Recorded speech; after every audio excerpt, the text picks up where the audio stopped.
Shalom, chers téléspectateurs, shalom, bienvenue à l'émission On vous répond.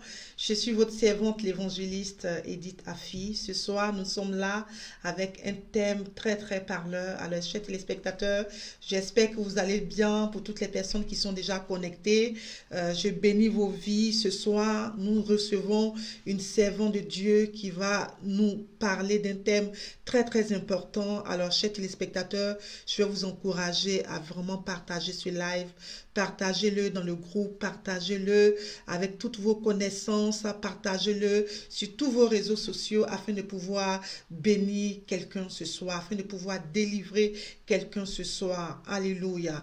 Alors, nous bénissons le Seigneur pour toutes les personnes qui soutiennent Effective Live TV. Que le Seigneur vous bénisse. Continuez de vous abonner à cette chaîne. Continuez de partager au maximum toutes les vidéos, tous les lives de cette chaîne afin de pouvoir la faire connaître autour de vous. C'est une chaîne de sagesse. Nous parlons des thèmes très importants, des thèmes qui touchent beaucoup la société. Et ce soir, justement, nous venons avec un thème très important, si je peux le dire ainsi.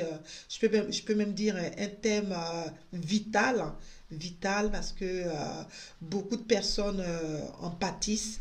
Et ce soir, nous voulons en parler. C'est pour ça que nous sommes à l'émission On vous répond. On vous répond. Alors, sans plus tarder, nous allons recevoir la servante de Dieu que le Seigneur a dépêchée ce soir pour nous parler de ce thème. Shalom, servant de Dieu. Shalom, servant de Dieu.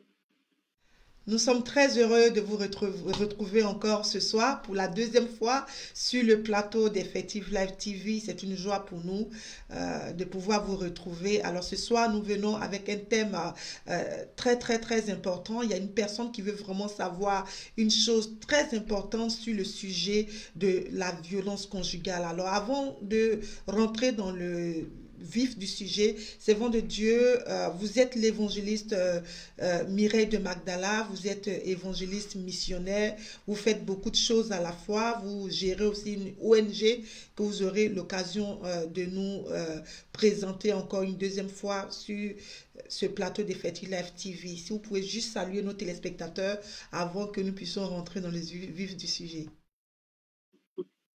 Donc, je me présente. Donc, je suis l'évangéliste Mireille de Magdala, vivant en France, et je suis heureuse, je suis honorée d'être l'invitée aujourd'hui d'Effective Live TV.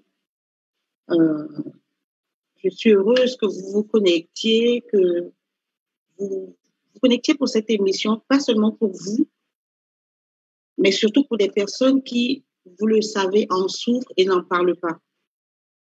Donc, je vous invite à partager parce que nous parlons de vie, nous parlons de sauver des vies et malheureusement, c'est un thème autour duquel il y a un silence à cause justement de ce qu'il représente. Donc, vraiment, que Dieu vous bénisse. Merci d'être là. Merci de vous connecter. Merci d'inviter vos amis. Merci pour le temps que vous nous consacrez. Amen. Merci beaucoup, servant de Dieu. Alors, servant de Dieu, est-ce que vous pouvez juste remettre ce moment au Seigneur, s'il vous plaît? D'accord. Éternel Dieu de gloire, Seigneur, mon Dieu, mon roi, mon âme te loue, mon âme te bénit, mon âme exalte ton Saint-Nom. Papa, tu es Dieu. Seigneur Jésus, tu t'appelles, tu as dit, tu étais le chemin, la vérité et la vie. Et que tu t'es venu pour nous donner la vie et la vie en abondance. Je prie, Père, qu'à l'issue de cette émission, les personnes qui avaient ou qui étaient en train de perdre de manière psychologique, de manière spirituelle, un peu de vie, retrouvent l'abondance de la vie que tu es venu nous donner. C'est au nom de Jésus, j'ai prié. Amen. Amen, amen. Merci beaucoup, servant de Dieu. Alors, servant de Dieu, ce soir, nous venons avec un thème très vital, comme on l'a dit tout à l'heure. Il y a une personne qui souffre de violence conjugale. depuis des années et ne sait que faire. Alors la personne nous a posé la question de savoir, victime de violence conjugale, que faire? Parce que beaucoup sont dans ce genre de situation et ne savent pas quoi faire, ne savent pas vers qui aller. Et cette personne a vraiment perdu confiance en elle, elle ne sait plus quoi faire. Donc nous venons ce soir avec ce thème pour répondre à cette personne. Alors avant de commencer toute chose, servant de Dieu, est-ce que vous pouvez nous donner la définition du mot violence? C'est quoi la violence en fait? C'est quoi la violence? La violence, c'est un choc déjà. C'est une situation de brutalité. Donc, c'est un choc qui peut être physique, qui peut être émotionnel, mais c'est brutal. C'est brutal et ça laisse des marques et ça produit de la souffrance. C'est la définition que je peux donner de la violence.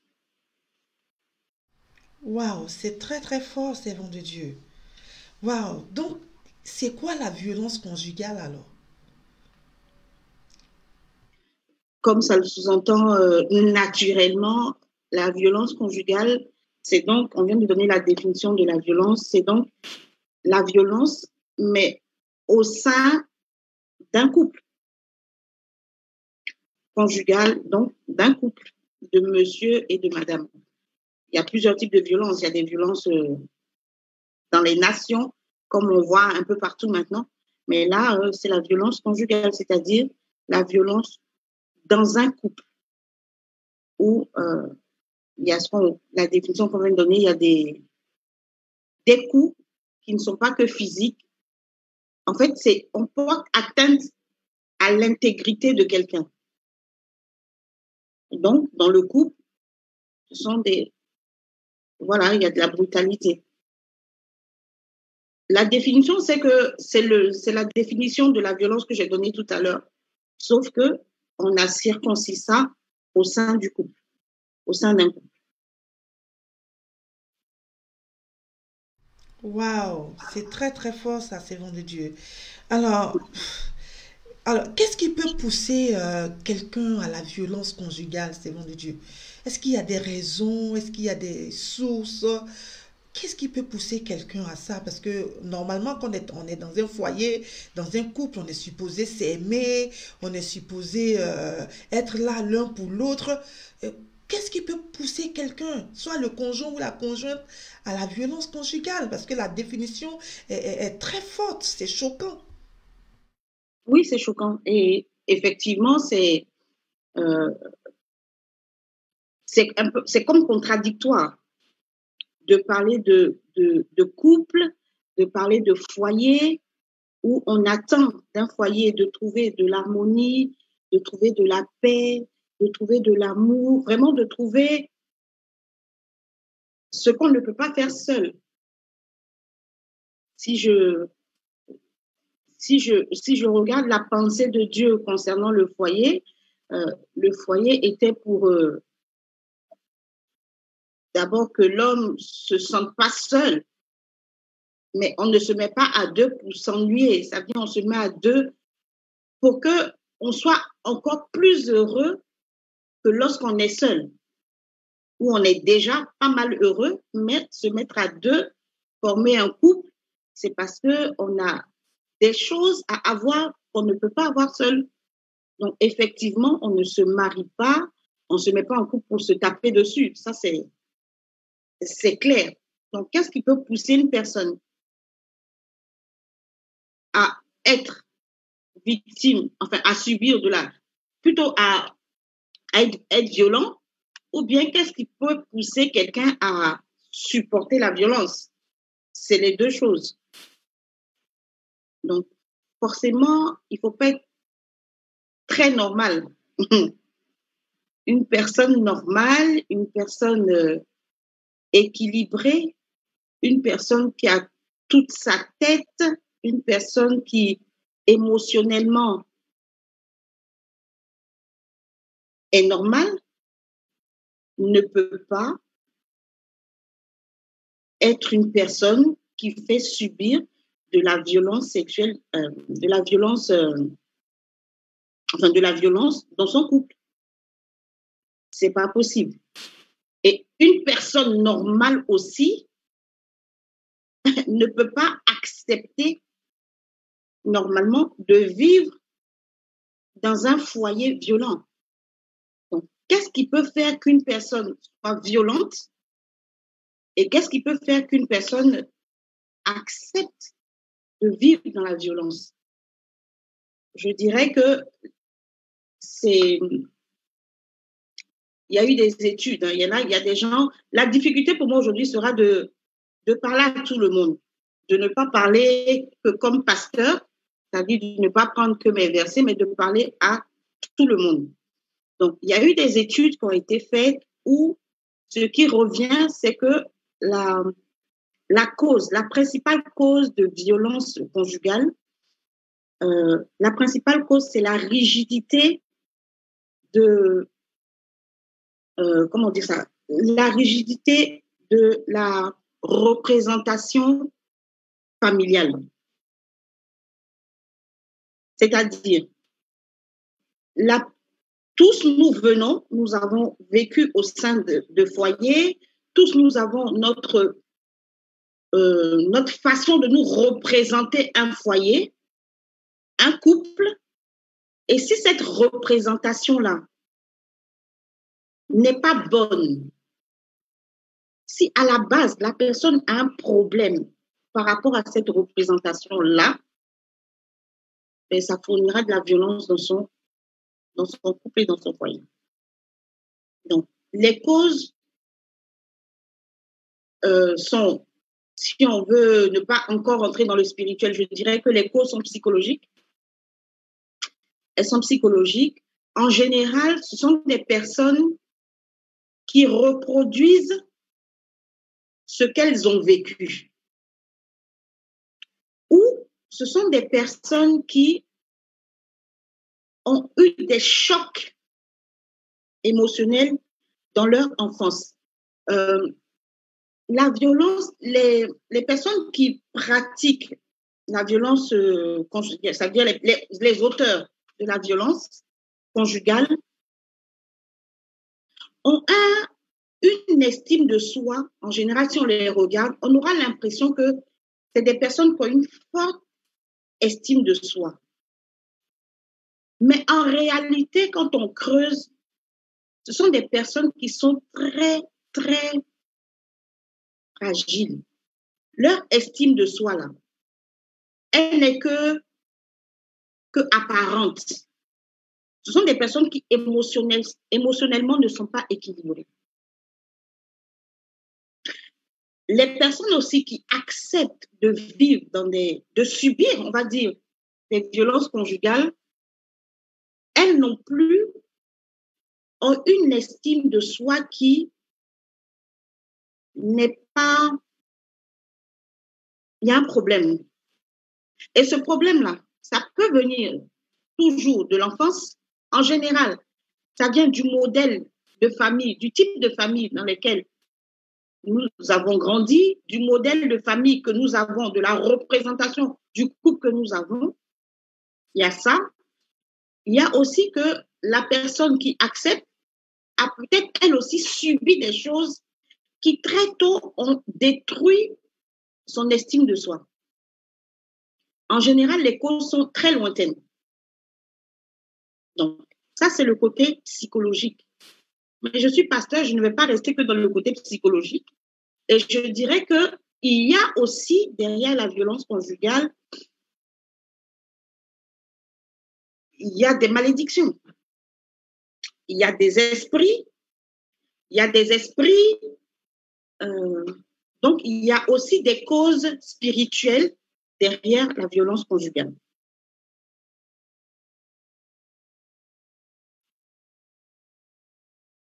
Voilà. Waouh, waouh, merci beaucoup, servant de Dieu. Waouh, alors, servant de Dieu, peut-on trouver la violence conjugale chez des couples chrétiens? Parce que c'est un élément assez choquant quand même. Euh, je vais malheureusement, je vais malheureusement vous choquer, mais je pense que je ne vous choque pas. Vous êtes servante de Dieu. Ça va peut-être choquer qui, les autres personnes qui ne le savent pas, mais il y a beaucoup de violence, malheureusement, chez les chrétiens. Mais c'est comme un sujet tabou. C'est comme un sujet tabou, on n'en parle pas. On parle encore moins de violence conjugale chez les chrétiens. On accepte moins d'en parler que chez les non-chrétiens. Je ne vais pas dire païens, parce qu'ils ont peut-être d'autres, ils ont leur appartenance religieuse aussi, mais je crois que chez les chrétiens, on en parle encore moins. Mais ce n'est pas parce qu'on en parle moins qu'il y en a moins. Je dirais même qu'il y en a beaucoup, malheureusement.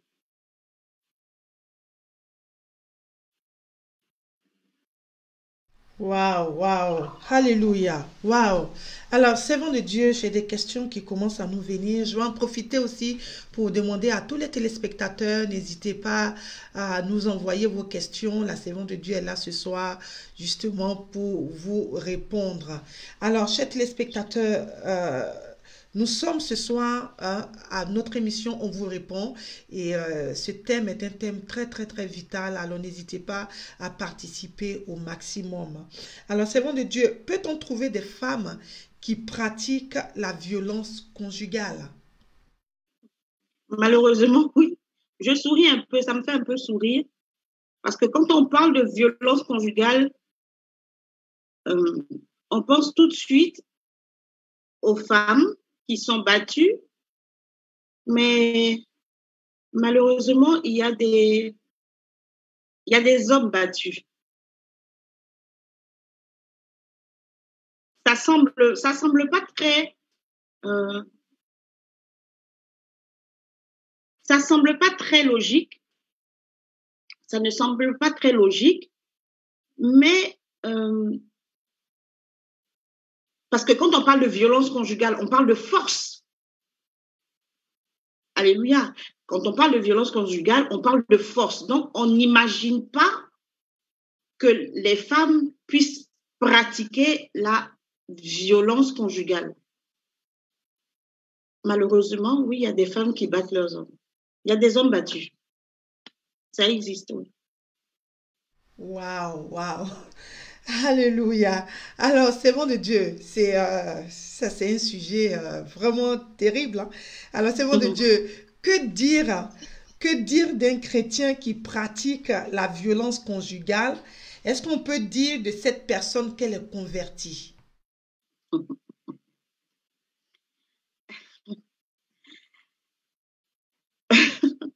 Pour moi, un chrétien qui pratique la violence, qui pratique, si on parle de pratique, ça veut dire que c'est son habitude.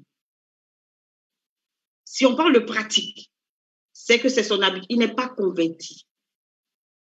Bon, je dis il, si c'est un homme, mais le chrétien, homme ou femme, qui pratique de la violence conjugale n'est absolument pas converti. C'est pas possible de confesser Christ. C'est pas possible d'avoir les notions du genre, le corps et le temple du Saint-Esprit. C'est pas possible de savoir que la Bible dit que c'est pour la liberté que Christ nous a affranchis. Il y a des notions qui ne, c'est impossible que ça aille avec les violences conjugales. Mais je me dis que on parle bien de chrétiens qui pratiquent. Ça dit c'est son habitude. Il n'est pas converti. Mais ça peut arriver qu'un chrétien converti, dans des accès de colère, parce que c'est comme si on me demandait, est-ce qu'un chrétien peut être coléreux? Oui, ça arrive. Mais ça veut dire qu'il y a des liens. Ça veut dire qu'un chrétien qui, même une fois, 2 fois déjà, c'est déjà trop. Une fois a été violent. Bon, il y a plusieurs formes de violence. En général, quand on parle de violence conjugale, on se limite aux violences physiques, comme il y en a plusieurs. Mais un chrétien qui a été violent, même sur toutes ces formes, dans tous les cas, il a besoin de passer à la délivrance. Parce qu'un chrétien normal, affranchi, ne peut pas. La violence et la foi, les deux ne vont pas ensemble en fait. Donc, c'est impossible. Wow. Amen. Merci, servant de Dieu. Alors, servant de Dieu, il y a quelqu'un qui veut savoir, Déjà, puisque nous avons dit en fait que la violence conjugale peut se faire voir, enfin, existe aussi dans le milieu chrétien. Alors, donc la personne se dit, mais pourquoi on n'en parle pas? Parce que le fait de ne pas en parler, c'est comme si c'était une complicité, c'est comme si nous étions pour en fait. Alors, qu'est-ce que vous en dites, servant de Dieu? vous savez pourquoi on n'en parle pas?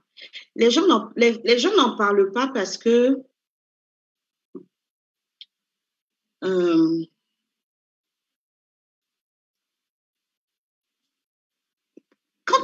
déjà même, c'est dans quelles conditions qu'on vient dire, on vient parler de violence. En général, c'est quand il y a des problèmes dans le foyer.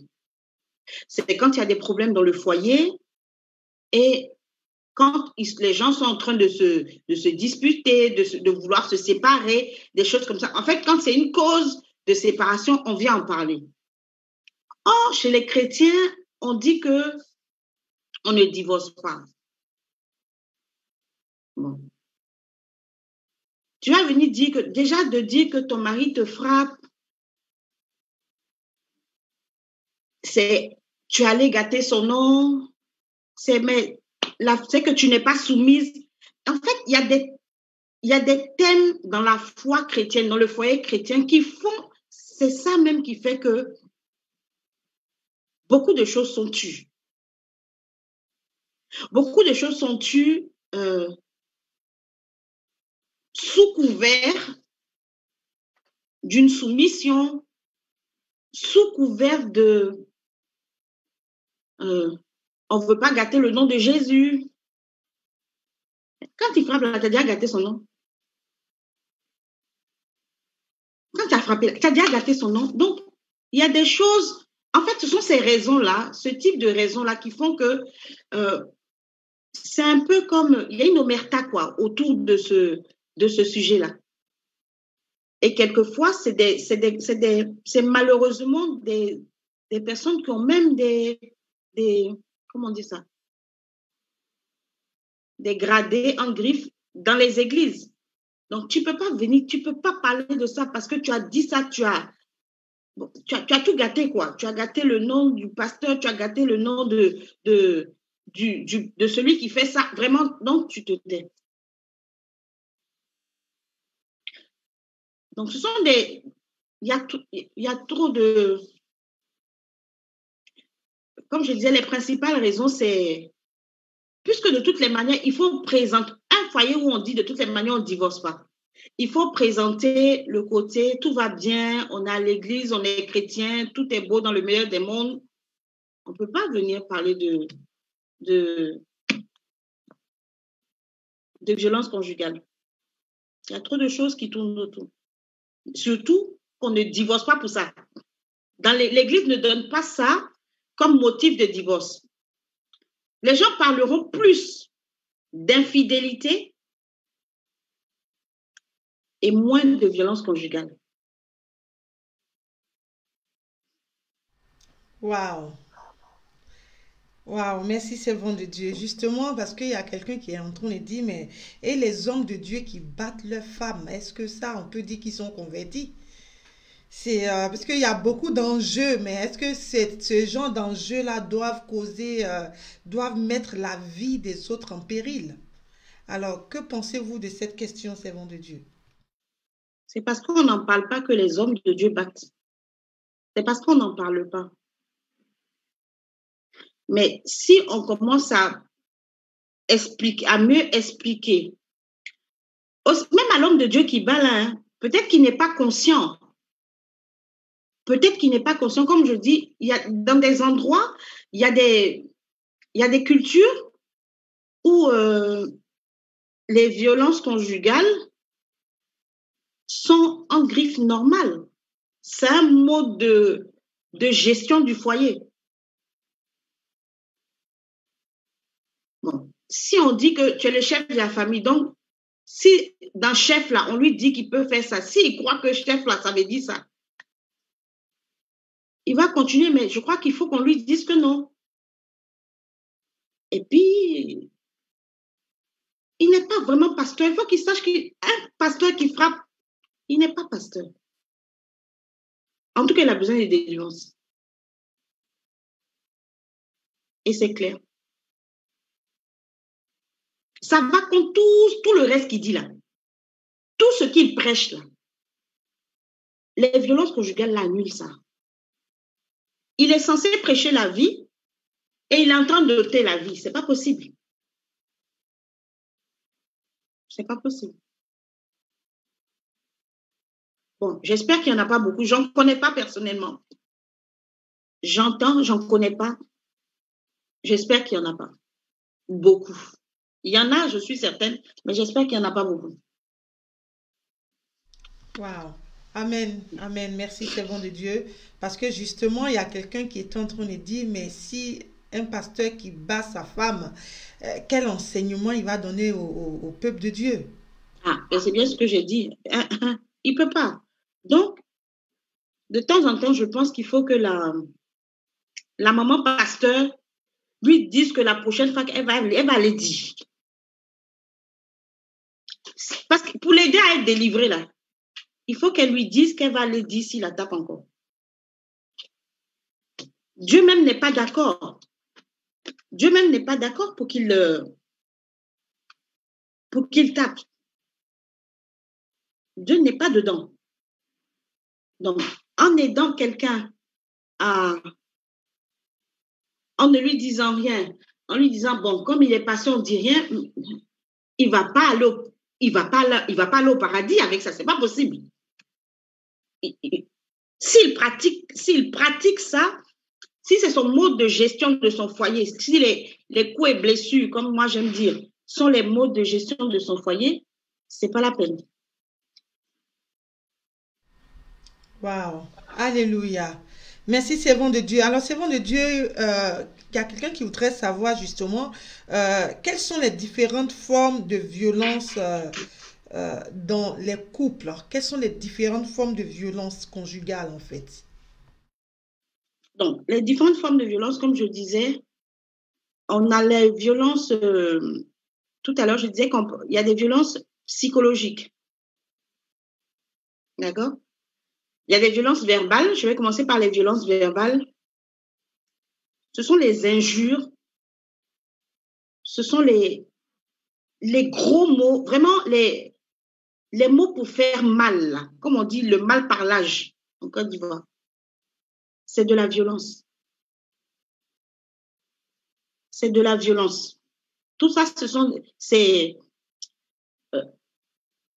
même hausser la voix, les cris, parler fort, tout ça, c'est de la violence verbale. On a la violence psychologique. Que fait quelqu'un qui est violent de façon psychologique? Comme je disais, une personne qui accepte en griffe, parce que humainement, on ne peut pas accepter, mais une personne qui accepte à quelque chose, comme j'ai dit tout à l'heure, à quelque chose qui est plus ou moins détruit dans sa vie, dans son esprit, c'est son estime de soi. Donc, les personnes violentes qui exercent de la violence psychologique sont des personnes qui vont, comme on dit ici, vont constamment, continuellement casser la personne qui est en face. En faisant quoi? En faisant tout pour détruire l'estime de soi de cette personne, en la rabaissant, en la rabrouant, en la méprisant, en ne l'encourageant pas, en fait, en faisant tout pour que cette personne-là n'ait plus confiance en elle-même. En faisant en sorte que cette personne-là arrive à se mépriser, à se dévaloriser. Ça, c'est de la violence psychologique. On a aussi la violence économique. Qu'est-ce que font les personnes? C'est très subtil. Les personnes qui veulent exercer, donc qui exercent de la violence économique, tout ça, c'est pour avoir comme un contrôle de leurs victimes, c'est-à-dire la personne en face. Je ne dis pas que c'est les femmes, comme ça je dis, il y a l'auteur et il y a la victime. Avoir un contrôle financier, c'est-à-dire on te coupe tout, tu n'as pas, sans la personne qui est l'auteur des victimes, il te coupe tes finances en fait. Tu n'as pas d'autonomie. La personne fait en sorte que tu n'aies aucune autonomie financière. C'est de la violence. Ça aussi, c'est de la violence conjugale. C'est pour ça que c'est puni et quelquefois, même quand les gens vont devant le juge, on demande à la personne de payer quelque chose. Parce que ça, un mari qui ne paye pas, on est dans un couple. Quand je parle de couple, je ne veux pas parler de couple libre. Je veux déjà réduire dans un vrai couple, monsieur, madame. Chacun a le droit, le devoir de comme on dit, de s'entraider ou de prendre soin de l'autre financièrement. Donc, la personne qui est violente de façon économique ne prendra pas soin financièrement de l'autre et pire, fera en sorte que l'autre n'ait rien financièrement. Ça, c'est de la violence économique. Il y a aussi les violences sexuelles. Oui, normalement, on ne doit pas parler de viol au sein d'un couple. On ne doit pas parler de viol au sein d'un couple, mais les viols au sein des couples existent. Donc, il y a des personnes qui sont violentes, il y a des maris ou il y a des femmes. Bon, la violence sexuelle des femmes, je vois un peu moins, mais bon, enfin, j'ai du mal à me représenter ça. Mais bon, il y a de la violence sexuelle, il y a des maris qui sont violents sexuellement. Et à ce que tout le monde voit, qui est la violence physique, où là, à la différence des autres violences, où c'est psychologique, c'est l'esprit qui est maltraité, malmené, là, la violence physique, les coups et blessures, on les voit. On les voit et cette violence-là me fait le plus peur, en fait, que les autres. Parce que si ton mari ne te donne pas d'argent, ben, tu as deux mains. Il y a des choses que tu peux encore... Ta vie n'est pas en danger, en fait. Alors qu'au niveau de la violence physique, le danger de la violence physique, c'est que très vite, la vie est en danger. La vie est en danger parce que un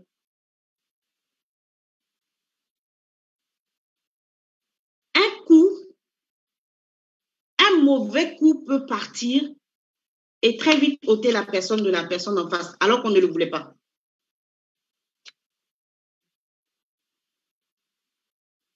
Donc, ce sont les cinq grands groupes, on va dire, de violence, les 5 grands types de violence. Waouh, waouh, merci beaucoup, servant de Dieu. Waouh, alors, servant de Dieu, il y a quelqu'un qui voudrait savoir, entre l'homme et la femme, qui souffre le plus de violence conjugale, en fait. Qui souffre le plus? Donc, comme je le disais, c'est plus la femme qui souffre de violence conjugale parce que quand on parle de violence, je dis ça fait appel à la force. Or, physiquement, les hommes sont plus forts que nous. Et quelqu'un qui est violent, en général, c'est le fort. Non seulement ça physiquement, mais c'est celui qui a l'autorité, celui qui a le pouvoir, qui exerce son pouvoir de façon pas très catholique, en griffe, sur une personne qui naturellement est moins forte et qui n'a pas vraiment de pouvoir. Donc, on voit plus la violence du côté des femmes que la violence du côté des hommes, ce qui est rare. Ça existe, mais c'est rare. Ok. Wow. Alléluia. Alors, servant de Dieu, il y a quelqu'un qui voudrait savoir, est-ce que le masochisme est une sorte, Masochisme, oui, est une sorte de violence conjugale et sinon sexuelle? Est-ce que c'est une sorte de violence sexuelle? bon.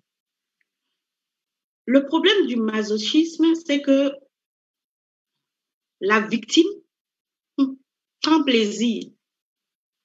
Quand on dit que tu es maso, tu prends plaisir à la douleur.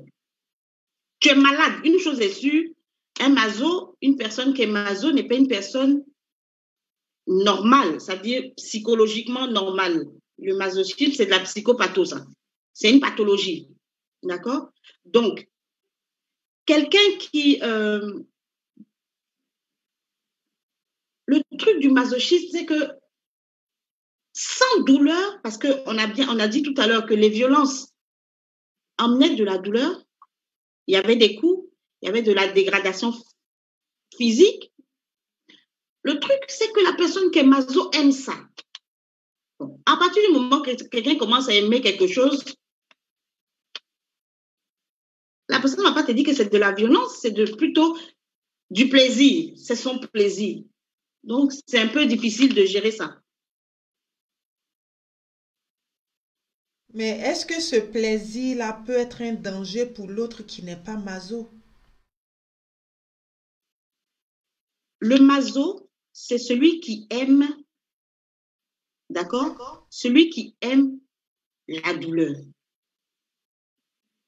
Il y a maso et il y a macho. C'est deux choses différentes. Macho, lui qui aime fournir. Maso, lui qui aime la douleur. D'accord? Quand tu as affaire à une personne maso, surtout dans l'affaire de violence sexuelle ou bien même physique, et que toi, tu n'aimes pas faire du mal, parce que le but, c'est ça, il y aurait un problème.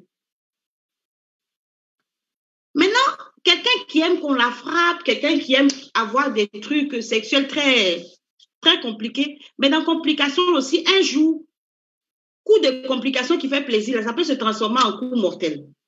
Donc, être maso, déjà, c'est très malade.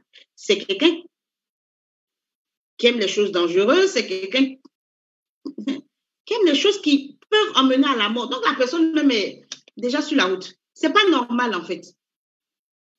Donc, on ne peut pas parler de violence conjugale puisque la personne aime, la personne prend du plaisir, alors qu'on a dit que la violence apportait de la souffrance. Si la personne prend plaisir dedans, c'est un autre type de maladie, mais c'est pas... On ne peut pas vraiment appeler ça de la violence conjugale. En tout cas, la personne n'ira pas se plaindre. La personne ne cherchera pas à se faire soigner puisqu'elle tire son plaisir dedans.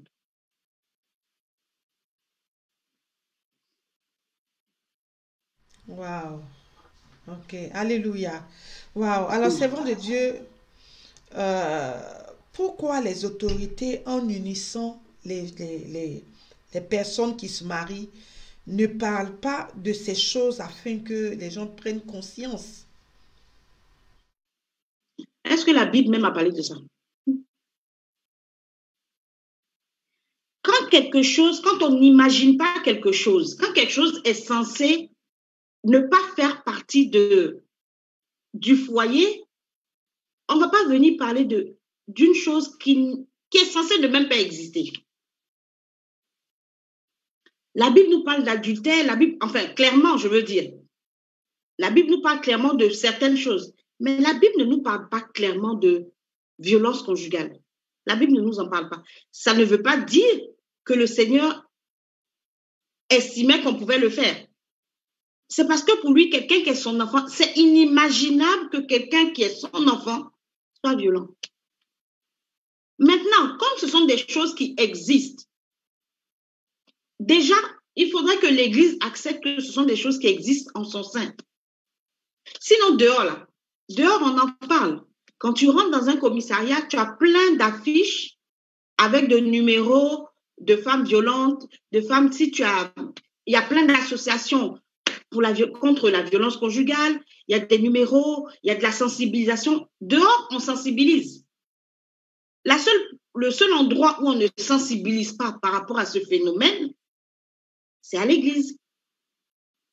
Donc oui, que les pasteurs acceptent déjà que c'est quelque chose qui existe dans l'église, c'est quelque chose qui malheureusement existe, il faut en parler. À ce moment-là, oui, ils pourront vraiment donner des conseils pour dire au mari ou bien à la femme que même quand vous êtes fâché, là, il y a des choses que vous ne devez jamais faire.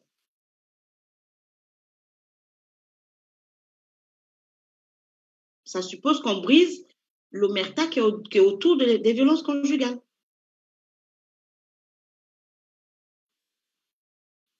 Sinon, comme je disais, même quand tu t'en vas, tu te rends au commissariat, tu n'as pas envie de déposer plainte, mais tu te rends au commissariat et puis tu t'en vas dire, bon, tu veux faire une main courante, ah, mon mari m'a tapé, mais le policier en face, il t'encourage. Il dit, non, main courante, c'est petit, il faut déposer une plainte. Dehors, les gens en parlent. Dehors, c'est réglementé. Dehors, on encourage les femmes à dénoncer toute forme de violence. C'est à l'église que quelqu'un va venir dire, il faut prier. Sans donner d'autres conseils. Il faut prier. C'est ça, on te dit, il faut prier. Quand on prie, on ne bavard pas. Non, les gens vont se taire. Non, il faut donner les vrais conseils. Il faut en parler et il faut donner les vrais conseils à l'église. Waouh. Waouh, merci servant de Dieu. Justement, parce qu'il y a quelqu'un qui insiste sur sa question pour dire, mais c'est un phénomène qui peut faire perdre la vie. Pourquoi Oui. on en parle moins chez le chrétien? Donc la personne se dit que ça doit être une forme de complicité en fait. C'est-à-dire on est complice avec ces personnes qui le font puisque on n'en parle pas. On n'en parle pas du tout. On n'en parle pas peut-être entre les sœurs. Le problème c'est pas seulement parler.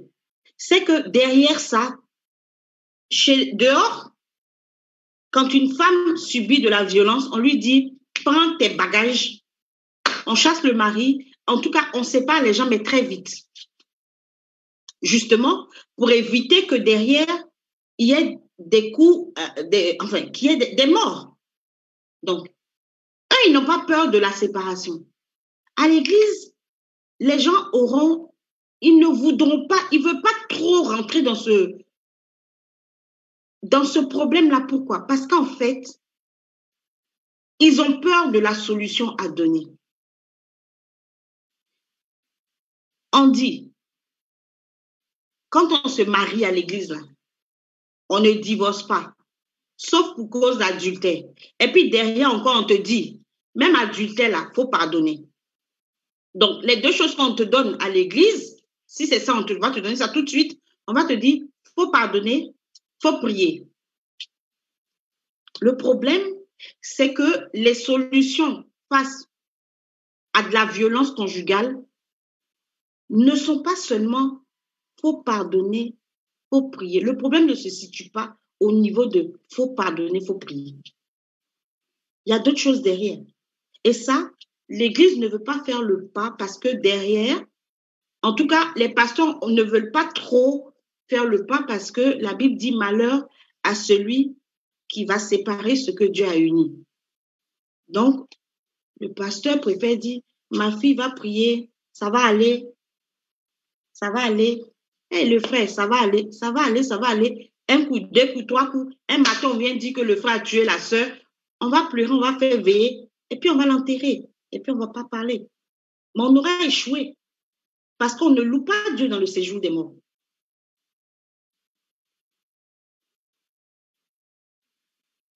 Quelquefois, il faut se demander qu'est-ce que Jésus aurait dit face à des situations de violence conjugale. Est-ce qu'il aurait dit, il restait marié, je crois qu'il allait chasser, peut-être que c'est le gars qui était possédé là, peut-être que c'est Légion aussi qui est derrière un gars qui frappe. Moi, je ne sais pas. Mais en tout cas, il l'aurait délivré très vite. Il n'aurait pas laissé tel quel. Parce qu'une personne qui frappe n'est pas normale. Si je me trouve à l'église, si je veux parler avec les thèmes de pasteur, les thèmes de chrétienne, je dirais qu'une personne qui frappe est possédée. On dit que chrétien n'est pas possédé. Si tu frappes, tu es possédé. Si ça te fait mal, c'est ça. Tu es possédé. Donc, cherche la délivrance. Et puis, il n'y a pas de mariage avec un possédé. Donc, il n'y a pas affaire de l'homme ne sépare pas. Quelqu'un qui est possédé n'a pas le droit de se marier.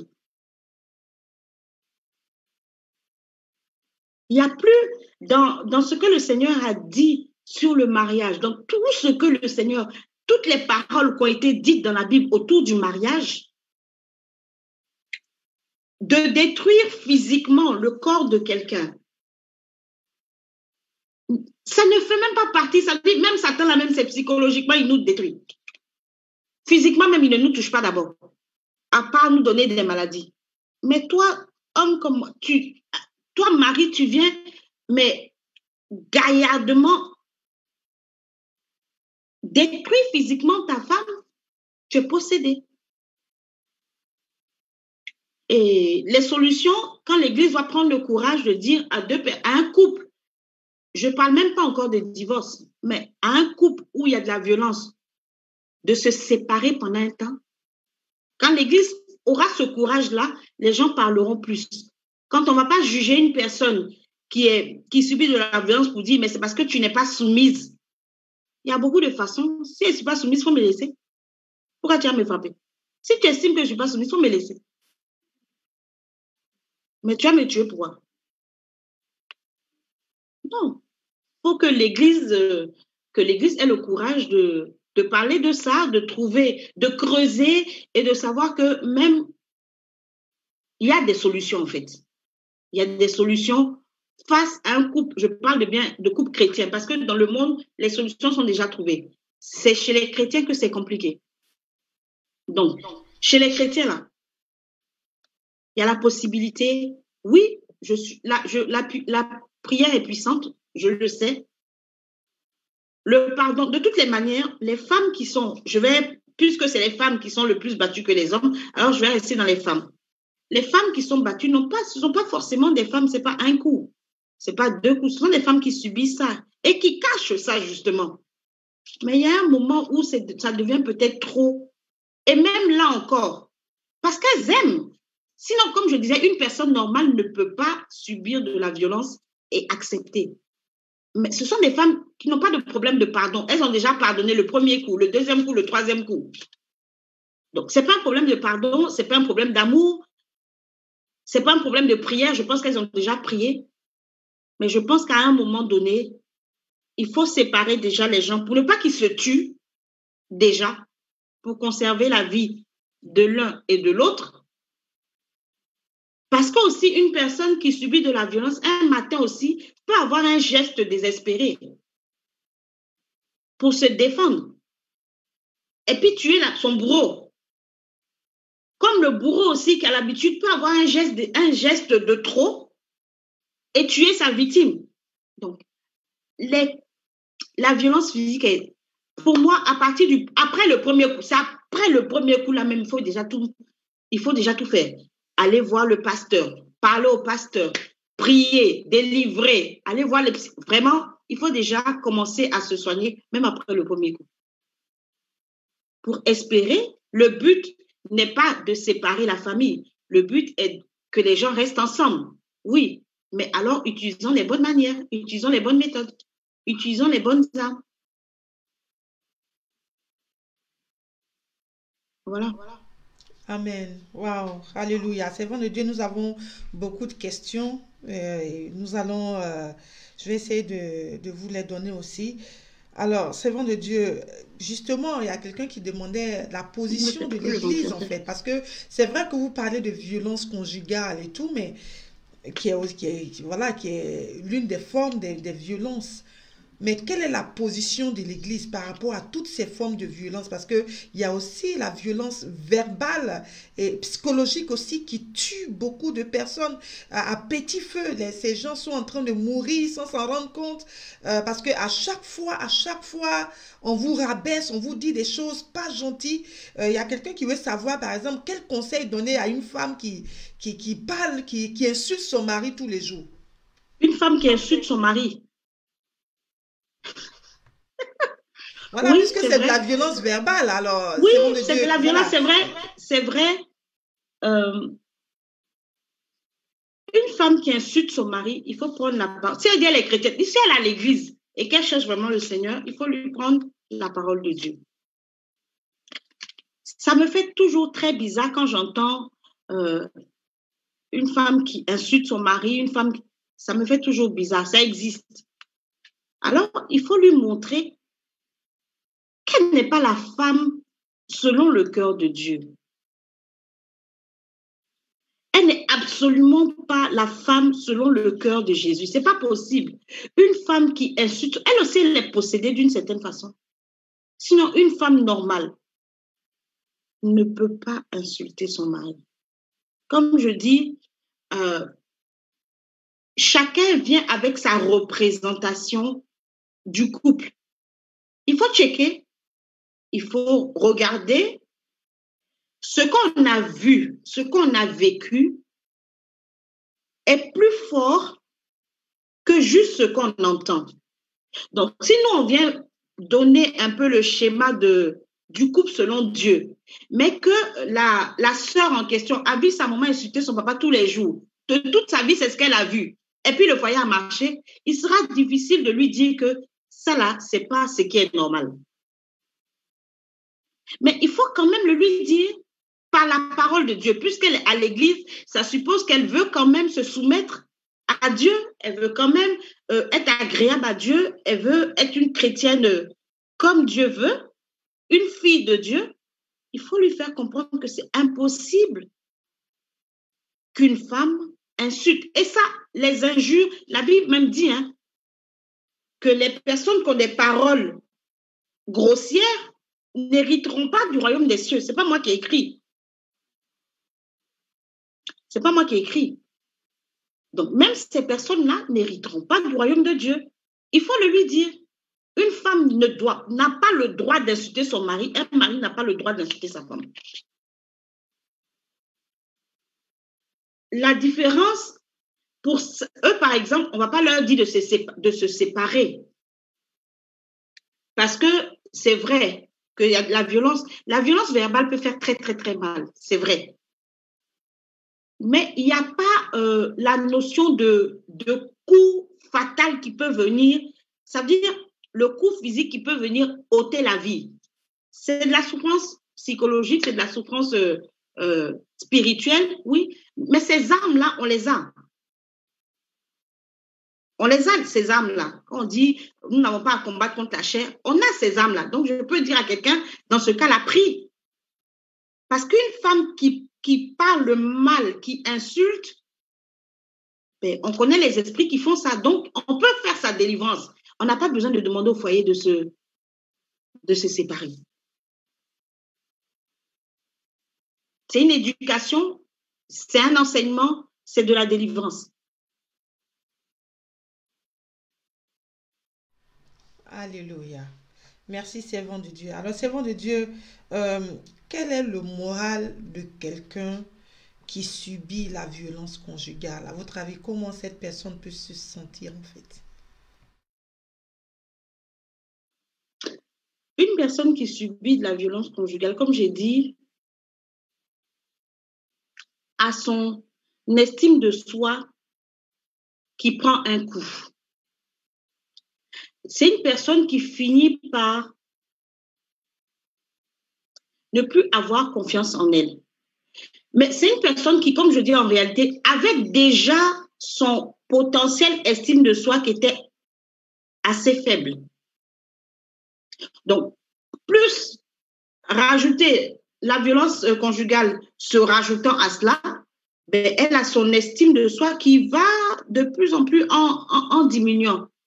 Et ce sont des personnes qui parleront rarement de ce qu'elles subissent. Pourquoi? Parce que ça fait honte. Quand leurs camarades viennent parler de leur foyer, là, elles viennent dire, mon mari a fait ceci, mon mari m'a acheté ça, mon mari m'a offert des fleurs. Toi, pour toi, là, tu ne peux pas bien dire. Ça fait honte pour toi-même. Ça fait honte par rapport à ce qu'on va dire de ton mari dehors, de dire que c'est un homme violent qui frappe. Donc, tu ne veux pas gâter son nom. C'est des femmes épices. Donc, c'est des femmes qui finissent par devenir intériorisées. C'est des femmes qui finissent même par, si ça continue, même vont devenir schizophrènes, ça veut dire vont avoir une double personnalité parce que dehors, elles sont obligées de montrer comme une figure, une personnalité qu'elles n'ont pas réellement à l'intérieur. C'est terrible, en fait. Et ces personnes-là, inconsciemment, demandent de l'aide. Ces personnes-là vont se... Elles ne parlent pas pourquoi. Parce que dès qu'elles parlent, la première des choses qui se produit, c'est que les personnes extérieures ont tendance à les juger tout de suite. Quand elles vont aller se confier, on va dire, ah, toi aussi. Comment tu peux te laisser faire ça? Comment tu peux faire ça? Comment tu peux ceci? Comment... Ah, toi aussi. Quelquefois, la personne, même quand elle dit, ah, toi aussi, là, elle a suivi pour elle une ou deux fois, mais elle n'a pas déclaré pour elle. Mais pour toi, elle va dire, ah, toi aussi, et puis tout le cas. Donc, ça fait que ces femmes-là n'ont pas envie d'entendre. Ça veut dire qu'elles ont envie pour subir ça. Ce sont des femmes qui ont mis quelque chose au-dessus, au-delà de leur propre personne. Donc, ont mis leur foyer, qui ont voulu coûte que coûte rester dans le foyer, ou alors les raisons souvent données par ces femmes-là, ce sont les enfants. Je reste pour les enfants. Ce n'est pas grave. Les enfants ont besoin de leur papa. Les enfants ceci, les enfants cela. Mais ce n'est pas les bonnes raisons. En fait, ces femmes-là ont besoin qu'on les entende, qu'on les écoute, surtout, sans les juger. Ensuite, quand elles auront eu suffisamment confiance en la personne en qui elles se confient, elles pourront non seulement ça tout dire, mais elles pourront ensuite écouter les conseils derrière. Mais on ne tombe pas sur une femme battue tout de suite là pour lui dire non, va, emmène ton mari en prison, fais ça, elle ne le fera pas. Elle ne le fera pas. Parce que oui, elles ont envie de sauver leur foyer. Et quelquefois, ce sont des femmes très vertueuses. C'est bizarre. Ce sont des femmes qui ont les qualités des femmes vertueuses, mais qui ont juste le degré d'estime de soi qui est bas. Mais ça, comme je dis, ça vient de loin. Donc, ce n'est pas vraiment leur faute. Je parle du général. Hein.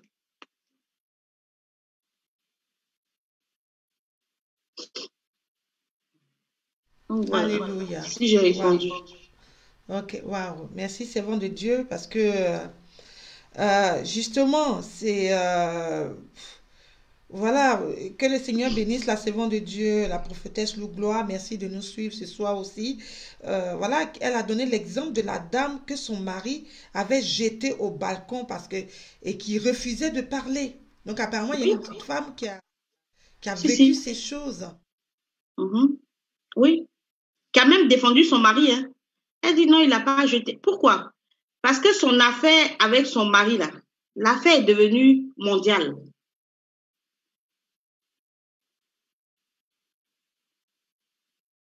Le but, elle n'a pas dit qu'elle veut se séparer de son mari. Elle n'a pas dit que psychologiquement, elle est prête à se séparer de son mari. Mais l'affaire est devenue mondiale et c'est comme si c'était cette femme-là elle devait aller donc porter plainte contre son mari. Je vous dis que les femmes battues portent rarement plainte. Les femmes battues déposeront des mains courantes, genre pour dire attention, attention, mais iront rarement jusqu'à poser une plainte. Pourquoi? Parce que derrière la plainte, il y a de la prison. La prison de qui? Du papa des enfants. Donc, la femme va expliquer à ses enfants que c'est elle qui a mis son papa en prison, qui a mis leur papa en prison. Ayant une estime de soi déjà très basse, cette femme-là, par contre, a un degré très élevé de culpabilité. Ce sont les femmes qui culpabilisent outre mesure. C'est-à-dire que elles se sentent responsables. Il manque un peu même vont se sentir responsables du fait que le mari les frappe. Parce qu'il a réussi. On ne descend pas dans les violences physiques comme ça. Avant d'arriver dans la violence physique, là, il y a au moins eu de la violence verbale, de la violence psychologique et quelquefois même de la violence sexuelle. Donc, le capital confiance en soi est déjà complètement détruit avec ces choses-là avant qu'on en arrive aux violences physiques. Donc, ces femmes-là, déjà, culpabilisent, se disent que je suis responsable, j'ai pas envie de mettre mon mari en prison, le papa des... Il y a tellement de choses, mais les gens extérieurs ne tiennent pas compte de ça. Si les gens ne tiennent pas compte de ça, ils ne pourront pas aider la femme qui subit ça. Comme je dis, ayant son capital confiance, son capital estime de soi déjà très bas, c'est pas leur vie qui les intéresse. Leur vie ne les intéresse plus vraiment. C'est la vie du mari ou la vie des enfants.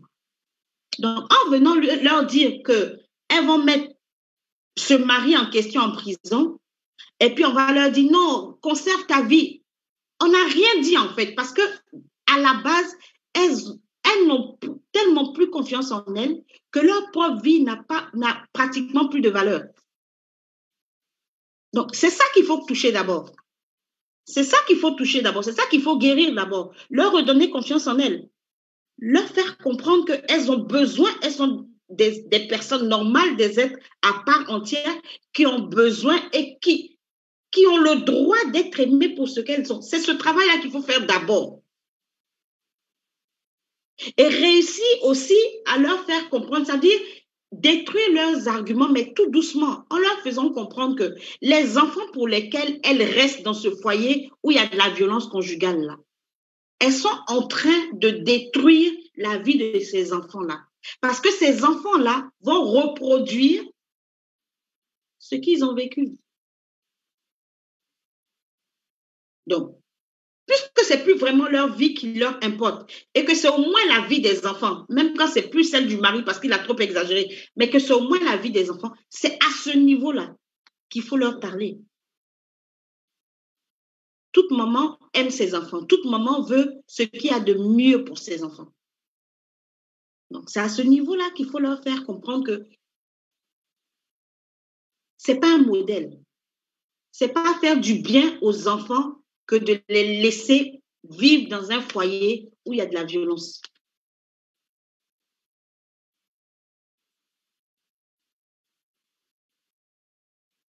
Donc, je ne sais pas si j'ai répondu à la question. Oui, tout à fait, c'est bon de Dieu, justement, parce que, waouh, il y a quelqu'un qui avait également posé la question de savoir quel est le moral des enfants dans ces circonstances-là, mais bon, vous avez répondu à la question. Waouh. Alors, c'est bon de Dieu. Donc, à ce niveau, que faire quand on est victime de violences conjugales? Bon, il y a eu beaucoup de commentaires, hein. On aura l'occasion de revoir tout ça parce que beaucoup se disent, mais à ce niveau, étant dans le milieu chrétien, il faut qu'il y ait des séminaires, il faut qu'il y ait des formations, faut que l'Église en parle. Il faut que l'Église en parle, mais en même temps, comme vous avez dit, si l'Église prend position, parce que des fois, les mêmes personnes pour qui vous aurez dit, comme le mari est violent ou comme l'épouse est violente, prenez un temps, séparez-vous, le temps que c'est les mêmes personnes qui vont aussi aller dire, le pasteur nous a séparés. Ils ont fait que j'ai divorcé. Vous voyez, donc il y a beaucoup de choses qui rentrent en ligne de compte. Mais donc, à ce niveau, que faire quand on est victime de violence conjugale? Je suis tentée de remettre mon ventilateur, mais bon, il fait tellement chaud. Que faire quand on est, comme je dis, la personne en elle-même ne trouvera jamais une personne qui est victime de violence conjugale d'elle-même comme ça, sans aide extérieure, ce sera difficile de sortir de ça. Donc,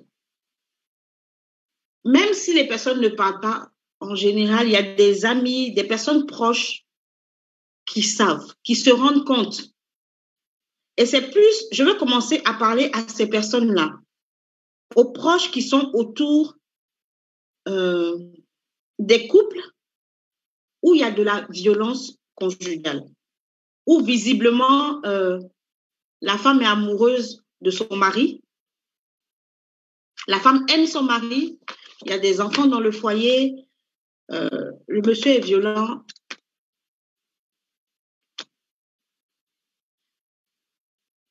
Merci.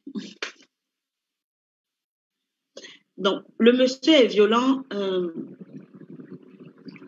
c'est de ne pas regarder la femme déjà, de ne pas aller avec un regard qui juge, un regard accusateur, si je peux dire comme ça, un regard vouloir tout de suite leur dire séparez-vous, sinon tout de suite leur dire séparez-vous là. C'est comme ça que moi, elle dit, c'est le pasteur qui nous a séparés. Non, c'est pas ce qu'il faut faire en premier. La décision doit venir de la personne elle-même. La décision ne doit pas venir de l'extérieur. La décision doit venir de la femme. Mais moi, je ne dirais pas que c'est juste la femme, que c'est juste, on doit s'occuper que de la femme. Ce sont des erreurs qu'on fait. C'est pour ça que les guérisons ou bien les solutions ne sont pas durables. Si tu retires que la femme tu la sors du système, et puis tu as laissé le mari tel quel, et puis tu as laissé les enfants tels quels, il y a de fortes chances que la femme revienne dans le même foyer là. Et que les choses reprennent. Pour moi, il faut déjà les séparer. Il faut travailler sur le mental de la femme. Il faut aussi travailler sur le mental du mari. Je parle de deux personnes qui s'aiment, hein? Parce que malheureusement, on peut s'aimer et puis il peut y avoir des coups et blessures comme ça. Donc, il faut travailler sur le mental de la femme, il faut travailler sur le mental du mari, mais il ne faut pas oublier, les enfants ne parlent pas, mais les enfants souffrent de ça. Il faut leur dire que ce n'est pas normal.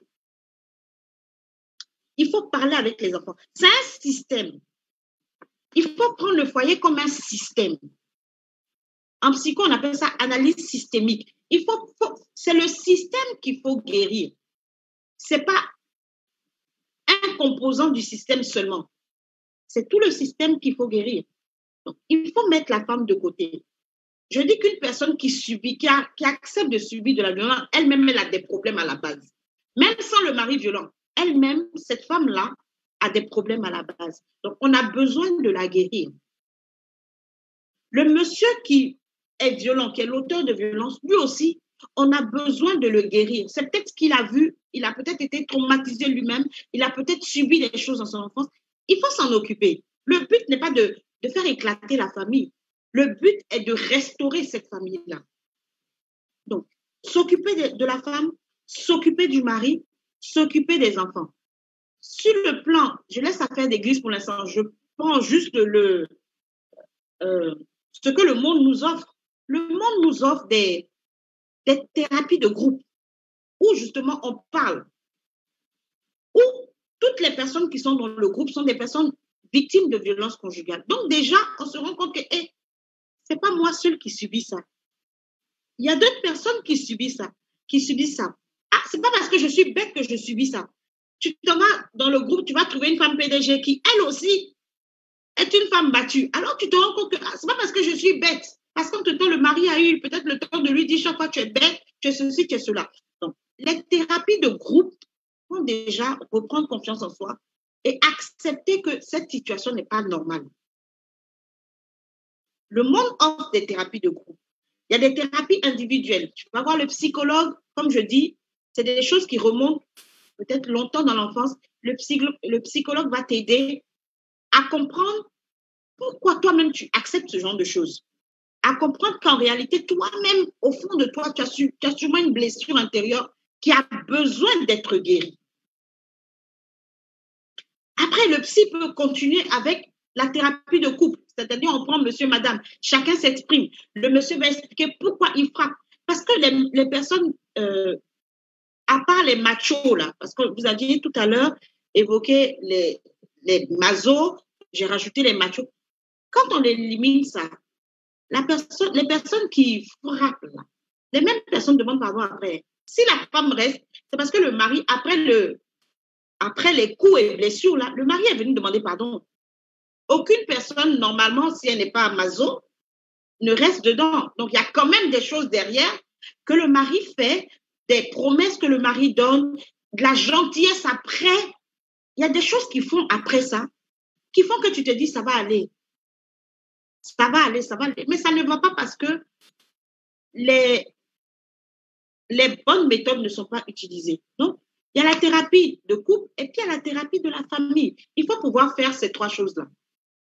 À l'église, je dirais de faire des séminaires, de préparer, quand les gens vont se marier là, de mieux préparer les gens au mariage et puis de leur dire que de ne pas se taire. Se taire là, quand il y a de la violence conjugale, n'arrange pas les choses.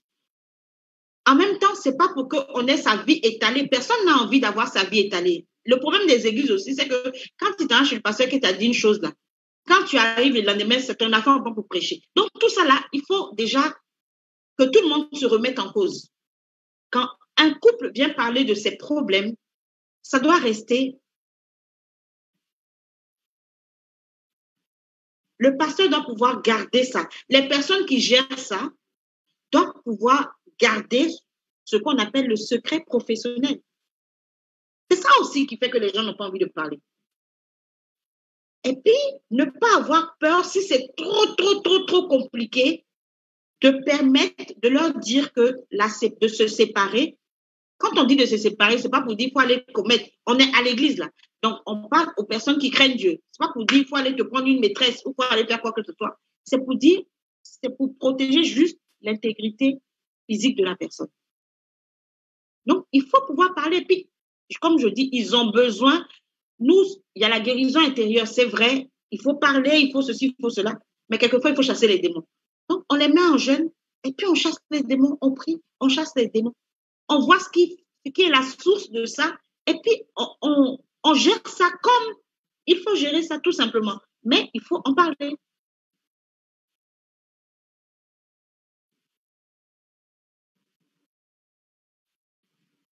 Et les méthodes que le monde donne là, on n'a pas dit que les chrétiens ne peuvent pas les utiliser. Hein. Les chrétiens peuvent les utiliser aussi. L'intelligence qui a été donnée, c'est des sciences humaines qu'on dit, il n'y a personne qui connaît l'esprit de l'homme mieux que l'homme et il n'y a personne qui connaît l'esprit de Dieu mieux que une personne spirituelle. Donc, il y a des choses qui se gèrent spirituellement, il y a des choses aussi qui se gèrent avec l'intelligence humaine. On peut utiliser les deux. Wow. Amen, amen. Wow, c'est bon de Dieu. Justement, par rapport à ce que vous venez de dire, que les personnes doivent se confier au pasteur ou les personnes qui gèrent ça. Justement, il y a quelqu'un qui a dit en fait que souvent, c'est pas forcément les hommes de Dieu qui en parlent, mais c'est l'entourage de l'homme de Dieu qui en parle. Vous voyez, donc, l'entourage de l'homme de Dieu qui en parle là. L'entourage, les où? Quand la personne vient parler là, si l'homme de Dieu allait dire, si la personne n'a parlé qu'au pasteur, on ne peut pas dire que c'est l'entourage de l'homme de Dieu si c'était que le pasteur qui était là.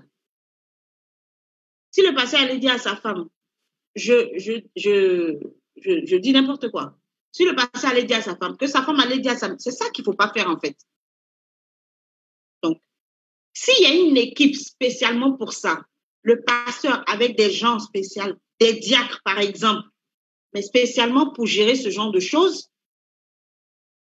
Mais avant de prendre la personne, le diacre quand même doit être une personne suffisamment mature pour savoir que les problèmes que les gens viennent dire ici, doivent rester ici. Donc, c'est des choses qu'il faut dire aux personnes qu'on désigne dès le début. Il faut leur dire que pourquoi les problèmes que les gens viennent nous soumettre ici restent ici. Si quelqu'un dit que ce n'est pas le passé, puis on sait qui a dit, on peut mettre la personne sous discipline. Tout ça, là, on peut faire aussi. puis on sort la personne du groupe. Enfin. Alléluia, alléluia. Merci beaucoup, servant de Dieu. Waouh. Alors, servant de Dieu, donc à ce niveau-là, comment aider les victimes de violences conjugales? Comment les aider? Comme j'ai dit, déjà les écouter. Il faut leur accorder beaucoup de temps. Ça ne sert à rien de les juger. Ça ne sert à rien de venir dire tu as raison, tu n'as pas raison. Tu as raison, on n'est pas dans tu as raison, tu n'as pas raison. Il faut les écouter. Il faut les écouter. Il faut les entendre. Il faut comprendre la douleur qui est derrière. Il ne faut pas voir seulement les conséquences. Il faut être à même de creuser pour aller voir la source. Comprendre ce qui a pu faire qu'un homme qui dit qu'il aime sa femme, qui aime ses enfants, se retrouve à frapper celle qu'il aime. Il faut comprendre ça. Il faut creuser. Et il faut que la femme aussi comprenne qu'elle n'aide pas son mari qu'elle aime tant là, en lui permettant de la battre aussi tous les jours sans prendre de décision derrière. Quelquefois aussi, ce sont les gros chocs qui délivrent. Les vrais chocs. Pas je m'en vais, je prends mes bagages pour partir et puis 2 jours tu reviens. Non. C'est pour ça qu'une femme, elle seule ne peut pas prendre de décision. Elle a besoin d'aide extérieure. Et il faut que le couple ait confiance aux personnes qui vont les aider. C'est important. Mais c'est possible. C'est très possible, surtout pour nous qui sommes chrétiens, qui avons toutes les âmes, pas seulement les âmes de psychologie, les âmes humaines, mais qui avons aussi des âmes spirituelles. C'est possible de restaurer un couple qui a vécu, qui a traversé la violence conjugale. Okay, mais comment, servant de Dieu, comment de façon pratique, quels sont les... De façon pratique, tu les sépares. Premièrement, moi, mon premier truc, c'est important pour moi. La séparation est importante parce que dans les coups et blessures, là, il y a des coups qui ne sont pas maîtrisés. Surtout s'il y a un peu de sorcellerie derrière. Toi, tu as donné une petite gifle là, mais ça devient caillou que David a pris pour tuer Goliath. Petite gifle que tu penses que tu voulais donner là. La force que quelqu'un a mis dedans là, tu as tué la femme. Toi-même qui as giflé, tu ne comprends pas. Tu sais que c'est un petit truc que tu as donné. Oh, il y avait de la sorcellerie derrière. Donc, pour moi, la chose la plus importante qui urge dans des cas de violence avec récidive, c'est de séparer en premier le couple pour que chacun puisse se revoir, se remettre en cause. J'ai donné les armes du monde. Chez nous, les chrétiens, c'est de faire la délivrance. Il n'y a rien d'autre que ça. Dans la délivrance, peut-être que ça sera juste de parler, ça va faire une guérison intérieure. C'est possible. On a le Saint-Esprit. C'est possible. En parlant, on peut guérir. Ou alors, on se rend compte que ce n'est pas normal. Ce qui est en train de se passer, ce n'est pas normal. Nous avons le discernement des esprits. On se rend compte que c'est des esprits qui sont derrière, ce sont des réclamations. On fait ce qu'il y a à faire. En enseignant aussi derrière. Parce que la personne, tous, on vient à l'église parce qu'on aime le Seigneur. En utilisant aussi ce capital amour de Dieu, tu ne peux pas aimer Dieu et puis détruire la créature de Dieu. Ce n'est pas possible. Surtout ta femme. Ce n'est pas possible. En détruisant ta femme, tu te détruis toi-même. La Bible dit que le corps de ta femme est le tien, ton corps est celui de ta femme. En détruisant le corps de ta femme, tu te détruis, tu te maudis toi-même. La Bible dit malheur à celui qui détruit le temple de Dieu. Donc, ta femme est le temple de Dieu, toi tu es le temple de Dieu. Quand tu détruis le temple de ta femme, donc tu appelles le malheur et sur toi et sur tes enfants. Et je ne crois pas que ces personnes qui frappent là je ne crois pas qu'elles sachent les conséquences même des violences conjugales. S'il y a des séminaires, si les hommes de Dieu enseignent réellement sur les conséquences des violences conjugales, je pense que ça va diminuer. Ça suppose qu'eux-mêmes, ils connaissent. Donc voilà. Waouh, merci servant de Dieu, justement parce qu'il y a des hommes qui en souffrent aussi, hein. Voilà, donc dans le cadre de la violence verbale, parce qu'il y a quelqu'un qui a mis un commentaire tout à l'heure qui dit que les hommes, en tant qu'hommes, ils souffrent aussi beaucoup des violences verbales de la part des femmes. Voilà, Oui, donc est-ce que dans ce cadre aussi, est-ce qu'il faut les séparer? Qu'est-ce qu'il faut faire? Puisqu'on ne peut pas museler la femme, comment on fait en fait? j'ai failli dire quelque chose. Bon, bon, il y a des femmes aussi, je ne sais pas si je peux dire, il faut être franche. Bon, il y a des femmes qui méritent quelquefois aussi quelques petits coups, pas trop forts, mais il y a des femmes qui sont bien affaissées. C'est la vérité. Parce qu'une femme, non, sérieux, je dis ça, mais c'est un peu là, je sais pas, on ne peut pas museler la femme, mais il y a une vidéo qui est passée, ça va faire un peu rire, et cette vidéo-là, je crois que, enfin, c'est les trucs qui passent sur Facebook, et c'est un homme de Dieu qui a partagé. Il y a une femme dehors qui est venue qui a giflé son mari. Ils n'étaient pas dans la maison, hein. Ils étaient dehors, donc tout le monde a vu. Le mari ne l'a pas giflé au ciel, il l'a jeté dans l'eau. Parce qu'ils étaient au bord un peu de l'eau. Il l'a jeté dans l'eau. Et puis l'homme de Dieu a mis, ah, qu'est-ce que vous pensez? Est-ce que le monsieur a raison? Et puis moi, je suis allée écrire, il était trop gentil. Je pense que l'homme de Dieu s'attendait à ce que je dise, ah, mais pourquoi non? Je dis, il était trop gentil. Peut-être que l'eau glacée, là, ça va remettre ces trucs à leur place. Si une femme se comporte aussi trop comme un enfant, peut-être que, je ne sais pas. Donc, il faut la ramener chez ses parents, je ne sais pas. Elle n'a qu'à aller bien réfléchir. Il faut l'enseigner, il faut... Bon, c'était pour rire un peu, mais rien ne justifie des coups. Hein.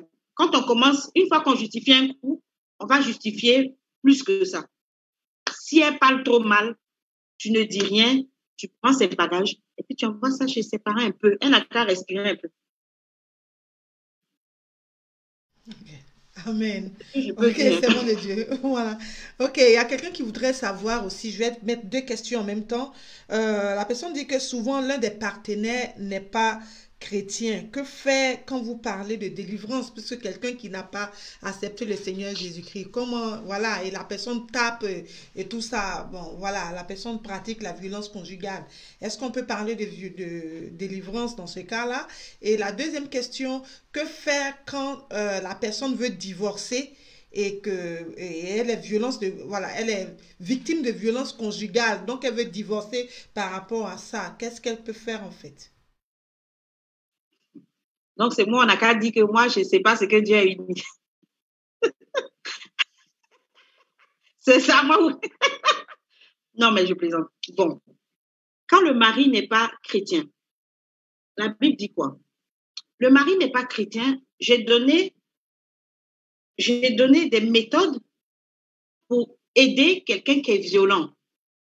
Je dis que dans le monde, là, le monde offre plus de méthodes pour aider des personnes qui vivent ce genre de choses que même l'Église. Donc, un mari qui n'est pas chrétien, même une chrétienne peut soulever son mari et puis ils vont aller voir le psychologue, ils vont aller voir le thérapeute où il y aura une thérapie individuelle d'abord, une thérapie de couple ensuite, et puis une thérapie de famille. Donc, on peut envoyer le mari, la femme peut exiger de son mari, avant qu'elle se remette avec lui, tout ça, qu'il guérisse, parce qu'une chose est sûre, qu'il soit chrétien ou pas, il est malade. Il est malade. Quelqu'un qui frappe est malade. Donc, chrétien ou pas. Donc, s'il n'est pas chrétien, on prendra les méthodes que le monde offre, mais ça n'empêche pas que la femme... Je n'ai pas dit que la prière, qu'on ne prie plus. Hein. Je n'ai pas dit qu'on ne prie plus. Sinon, le fou de Gadara, là, il n'était pas chrétien, mais Jésus a chassé ses démons. Donc, la femme chrétienne peut chasser les démons de son mari, puisque la Bible dit qu'ils ne forment qu'une chair. Et qu'une femme qui est mariée à un incroyant, c'est dans 1 Corinthiens 7, je crois, une femme qui est mariée à un incroyant, l'incroyant, là, tant qu'il désire rester avec elle, il est comme sauvé à cause de la grâce qui est sur la vie de la chrétienne. Donc, elle peut utiliser ses armes en plus de ce que le monde offre.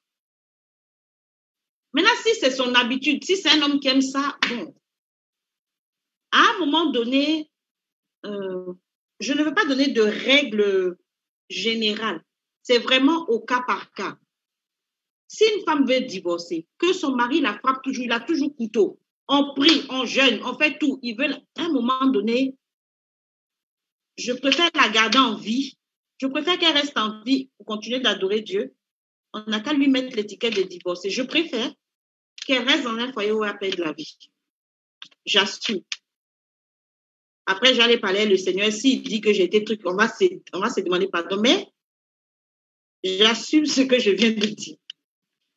Ça ne sert à rien de dire aux gens, non, ne divorcez pas, alors que la vie de la personne est en danger. Dans le mariage, Dieu n'a jamais imaginé que la vie d'un des conjoints pouvait être en danger.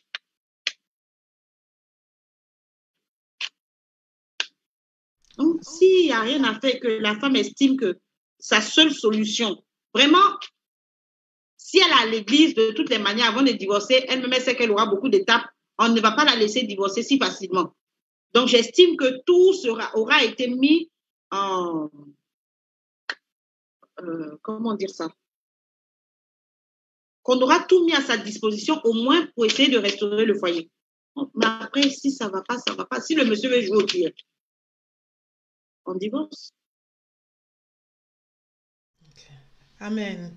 Wow. Alors, servant de Dieu, il y a quelqu'un qui voudrait savoir, est-ce que vous pensez que le fait de parler avec les couples, le fait de leur donner des conseils, est-ce que vous pensez que c'est important pour les couples chrétiens, par exemple, régulièrement parler avec eux, leur donner des conseils? Est-ce que l'Église doit aller vers eux ou c'est eux qui viennent vers l'Église aussi pour demander aussi conseil? Qu'est-ce que vous en pensez, servant de Dieu? Redites-moi la question. Ok. Pensez-vous que les counseling sont très importants dans les couples chrétiens? C'est très, très, très, très, très important. Il faut que l'Église arrête d'avoir des tabous. C'est pas parce qu'on est chrétien là. Et je parle de tabou, peut-être que je vais dévier un peu. Je parle de tabou dans tout. Tabou dans tout ce qui concerne le sexe, on ne parle pas trop, on laisse les gens se débrouiller, on se va donner des règles bizarres. Personne n'est né chrétien. Avant de venir dans le Seigneur, là, chacun a fait, pour la plupart, a fait un tour dans le monde, avec comment le monde se gère, et puis on est venu à l'église. On vient à l'église, on dit qu'on se marie, on est monsieur, madame, nous deux seulement, ou on va se faire chic là, on va venir donner des lois. Non, l'église n'a qu'à bien. Il ne faut pas que l'église ait de tabou en fait. Moi, je ne suis pas sûre que si Jésus était là et qu'on lui posait certaines questions, il allait les détourner. Moi, je pense qu'il allait répondre. Alors, que l'Église puisse parler de tout. Que l'Église soit pratique. Pas les conseils de on est dans le ciel, on n'est pas dans, on est encore sur la terre. Que l'Église donne des conseils pratiques, des conseils qui peuvent être appliqués, qui aident à vivre sur la terre. Là. Il y a des choses qu'on fait dans le ciel qu'on ne fait pas sur la terre. Il y a des besoins qu'on a sur la terre qu'on n'a pas dans le ciel. Donc, que l'Église réalise que oui, on doit avoir la tête dans le ciel, mais nos pieds là sont sur la terre. Donc, que l'Église puisse vraiment donner un évangile. Moi, j'appelle ça du pratico-pratique. Oui, il faut donner des conseils aux gens. Est-ce qu'on doit attendre que ce soit les gens qui arrivent? Comme je dis, les gens ne parlent pas. Ils ne vont pas forcément dire parce que ça fait honte. Donc, si on apprend, parce qu'on a toujours une sœur plus ou moins avec qui on parle, si la sœur apprend, que la sœur peut aller dire au pasteur, parce qu'on sait que dans l'église, les choses se taisent. Je parle d'une église mature. Je ne parle pas d'une église où la vie de tout le monde est, voilà, où le pasteur, c'est-à-dire que toutes ces prêches de dimanche sont ce que ses fidèles sont venus lui dire la veille. Non, je ne parle pas de ça. On sait que c'est une église mature, on sait que ce qu'on dit au pasteur, ça va rester chez le pasteur, il ne va pas aller le raconter. Il n'y a pas forcément à faire que mon pasteur est forcément au courant de tout ce que les fidèles viennent dire. Non. Une fois qu'on a cette base de confiance-là, je pense que le pasteur, lui, peut aller. Puis ça dépend des relations qu'il a avec ses enfants. Il peut se permettre, en tant que pasteur, d'aller. Mais il ne va pas. C'est pas lui qui va prendre les décisions à la place des personnes. C'est pas lui qui prendra des décisions à la place du couple, mais il peut les amener à prendre des décisions. C'est son rôle. Mais il faut traiter les choses. Ce qui serait bien, c'est de traiter les choses avant même que ça n'arrive. C'est plus, de donner plus d'enseignements sur la possibilité, même si les gens ne se sont pas encore frappés dans leur foyer, la possibilité, comment gérer par exemple les colères, comment gérer les crises dans le foyer, puisqu'on sait qu'il y en a toujours. Donc, faire ce genre de séminaire et donner les conséquences, par exemple, des coups, quand on est trop énervé et qu'on donne des coups, les conséquences sont... C'est pas fini parce qu'on a demandé pardon tout de suite. Même si la femme pardonne, ça s'en va se loger dans le subconscient. Et si jamais les enfants assistaient à ça, c'est terrible. Donc, tout ça, il faut pouvoir parler de ça. Il faut pouvoir parler de ça dans l'église. Alléluia, gloire à Dieu. Amen, amen. Ok, je pense que vous avez répondu à l'une des questions qui vient d'être posée. Est-ce que la Bible donne un exemple de violence conjugale? Je pense que vous en avez déjà parlé. Moi, franchement, je n'ai pas encore vu dans la Bible où un homme a frappé sa femme. Hein. J'ai vu, par contre, je crois qu'il y a un frère qui a violé sa sœur. Donc, c'était des violences sexuelles. On a vu comment ça s'est passé après. Il a détesté sa sœur tout de suite après. Ses frères l'ont tué. Donc, on voit déjà les conséquences. Mais ce n'était pas un couple. Donc, on n'a pas vraiment d'exemple de violence conjugale. Parce que dans l'Esprit de Dieu, ça n'existe pas. Mais le Saint-Esprit en nous, là même, là, nous fait savoir que la violence conjugale n'est pas de Dieu.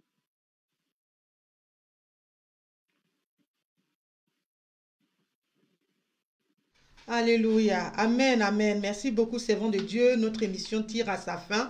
Alors, servant de Dieu, quels conseils pouvez-vous donner à nos téléspectateurs ce soir au vu de tout ce que vous avez dit juste en quelques mots?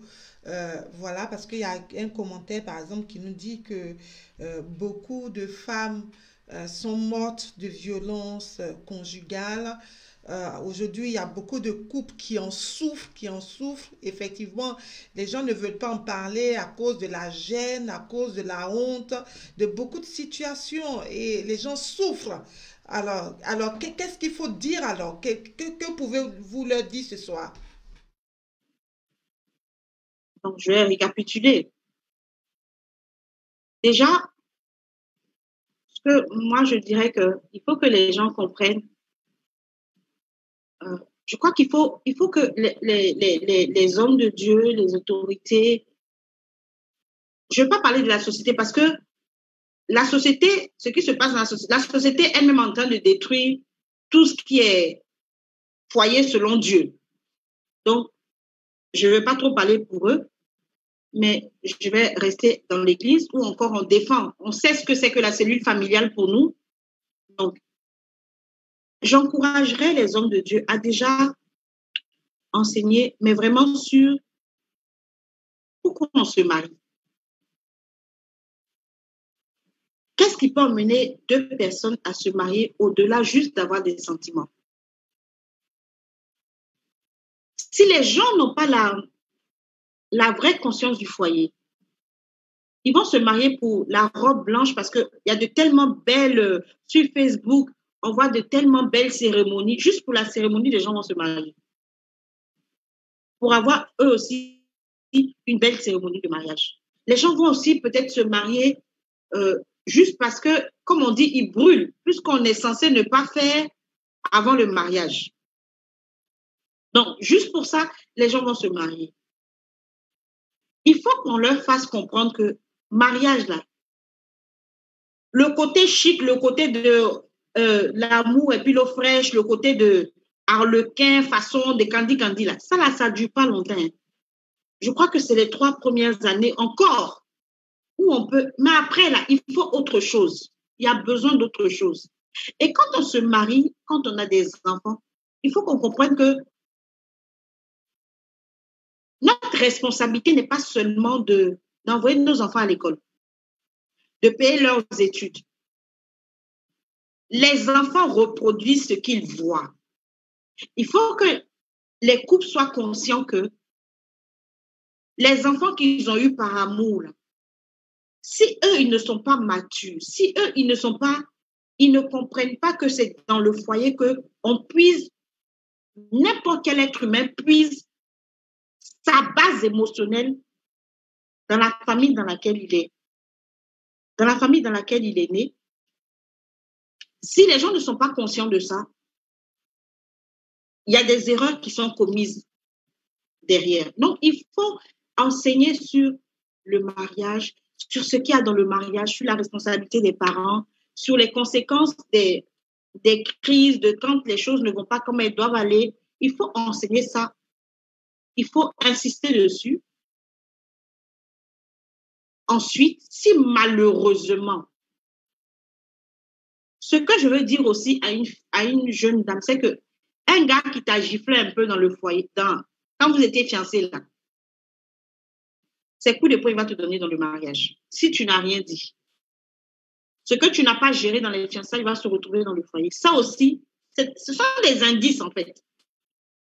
Les histoires de il va changer, la personne ne change seule. C'est pas vrai. Il va changer quand on va donner de l'amour, non. Il va changer, oui, s'il se soigne, oui. Il va changer si on s'occupe de son problème. Mais toi-même qui as accepté qu'on te gifle un coup et puis tu as cru là, il faut checker chez toi-même là aussi. Donc, il n'y a pas de honte. Il n'y a pas de honte à savoir que soi-même, on a peut-être subi des choses. Il n'y a pas de honte à désirer une guérison intérieure. Il n'y a pas de honte à ça. Donc, le mariage est fait pour deux personnes équilibrées psychologiquement. Si maintenant, malheureusement, on s'est retrouvé dedans, on est déjà chrétien, je dis, la première des choses, il y a besoin de séparation physique en premier. Là, je parle des mariages où c'est vraiment le quotidien. Il y a besoin de dire stop. Ce n'est pas stop dans la bouche, mais c'est stop même dans le physique, c'est-à-dire une séparation de corps, comme on dit. Il y a besoin de ça. Déjà, pour préserver la vie de chacun, pour travailler sur le psychique de chacun, pour faire ce qu'il y a à faire. Et il y a besoin de parler aux enfants. Des parents qui se frappent, même qui s'insultent. Une maman qui insulte son mari devant ses enfants, elle est en train de détruire sa fille, c'est clair déjà, mais elle est aussi en train de détruire ses garçons. Donc, elle est en train de détruire ses enfants. Un papa qui insulte sa femme devant, il est en train de détruire ses enfants. Donc, évitez les paroles blessantes. Faites ça dans vos chambres et puis ne criez pas trop, parce que dans les chambres, on entend. Donc, si vous voulez faire ça, faites ça dans votre chambre là-bas et puis parlez doucement, doucement de vous. Que les enfants ne soient jamais témoins de ce genre de choses.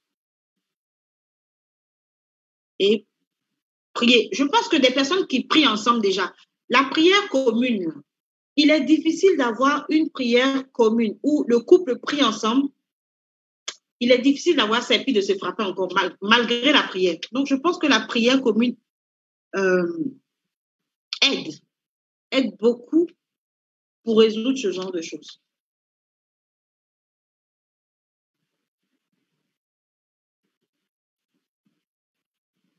Amen, amen.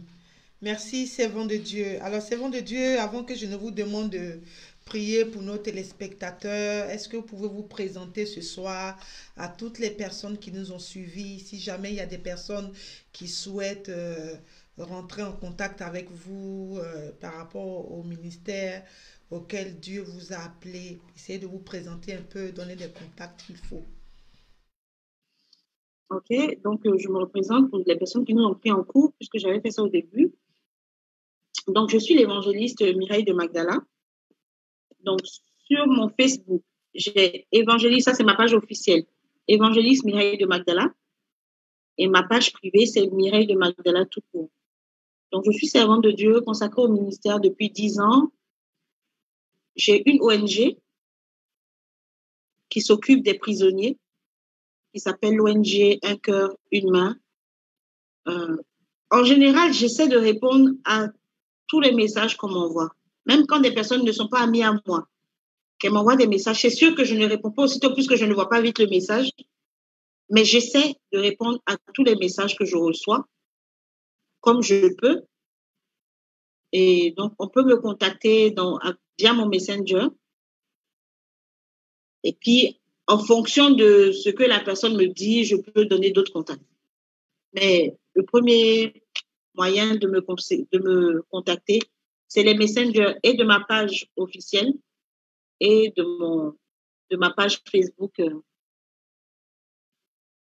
Facebook normale. Maintenant, je vais parler de l'ONG qui s'occupe des prisonniers. Nous nous occupons des prisonniers en les nourrissant parce que c'est parti depuis 2012, nous avons commencé, c'est parti de la phrase où le Seigneur a dit, donnez-leur vous-même à manger avec les 5 pains de poisson. Donc, nous avons commencé comme ça avec quelques prisonniers. Après, c'est devenu des prisons entières. Dès la Maca, après, c'est devenu pratiquement toute la Côte d'Ivoire. Mais l'objectif pour nous est de prêcher, d'apporter Jésus-Christ de Nazareth aux gens. Il y a une sœur qui a mis dans les commentaires que je suis psychologue de formation. Oui, je suis psychologue de formation. Je suis servante de Dieu et la particularité de mon ministère, c'est que moi, je crois en la restauration de n'importe quelle situation. Je crois que Jésus est capable, mais principalement par l'amour, de restaurer n'importe quelle personne. La personne n'a plus rejeté en lui communiquant de l'amour et de restaurer n'importe quelle situation. C'est pour ça que mon ministère s'appelle le ministère de la puissance des compassions de Christ. Parce que le Seigneur a fait tout par compassion, donc par amour. Qu'est-ce que je peux donner comme information? Si on veut contacter l'ONG, c'est toujours mon Messenger ou alors il y a un numéro pour l'ONG, un numéro WhatsApp qui est le 88 37 22 60. Donc 88 37 22 60, qui est le numéro WhatsApp concernant l'ONG si les gens veulent nous soutenir. Donc comme j'ai dit, on s'occupe des prisonniers en prison, on s'occupe de scolariser leurs enfants dehors, parce qu'on estime qu'en Afrique, c'est pas comme en Europe, où en Europe, même un prisonnier a toujours des allocations qui lui permettent de vivre. Mais en Afrique, quand une personne se retrouve en prison, c'est la cellule familiale qui est détruite. Les enfants s'en trouvent déscolarisés, quelquefois se retrouvent dans la rue. Qui parle d'enfants de la rue parle finalement de ce qu'on sait. Donc finalement, eux aussi se retrouvent en prison. Ils vont retrouver leurs parents en prison mineure. Donc c'est ce cercle-là qu'on veut briser. Avec le peu de moyens que nous avons, donc nous les scolarisons. Et maintenant, nous sommes en train de travailler sur la réinsertion, c'est-à-dire quand les personnes sortent de prison, comment les réinsérer, comment les restaurer là, au niveau de la tête, spirituellement, les former pour que ces personnes-là, de déchets ou bien de personnes rejetées qu'elles étaient, de personnes nocives qu'elles étaient pour la société, deviennent des bénédictions. Parce que c'est ça l'évangile. Donc voilà. Alléluia. Merci, servant de Dieu. Alors, servant de Dieu, est-ce que ce soir, vous pourriez prier pour tous nos téléspectateurs? C'est vraiment dommage que beaucoup de vies soient perdues par la violence conjugale, ou que ce soit violence physique ou violence verbale. Beaucoup de personnes sont mortes aujourd'hui, malheureusement, à cause de tout ça, et nous voulons en parler ce soir. Alors, servant de Dieu, est-ce que vous pouvez prier pour toutes ces personnes qui sont encore victimes ou qui sont sur le point d'être victimes, ou les personnes, ou même ces personnes violentes qui nous suivent aussi ce soir, servant de Dieu?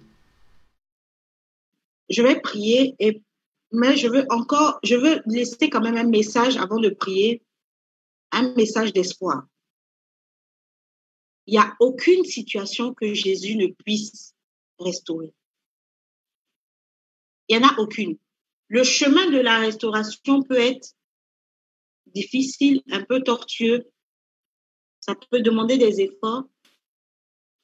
On peut passer par des étapes très difficiles. Mais il n'y a aucune situation que Jésus ne peut restaurer. Il faut que chacun y donne vraiment du sien. Maintenant, comme je dis, ça peut être aussi spirituel.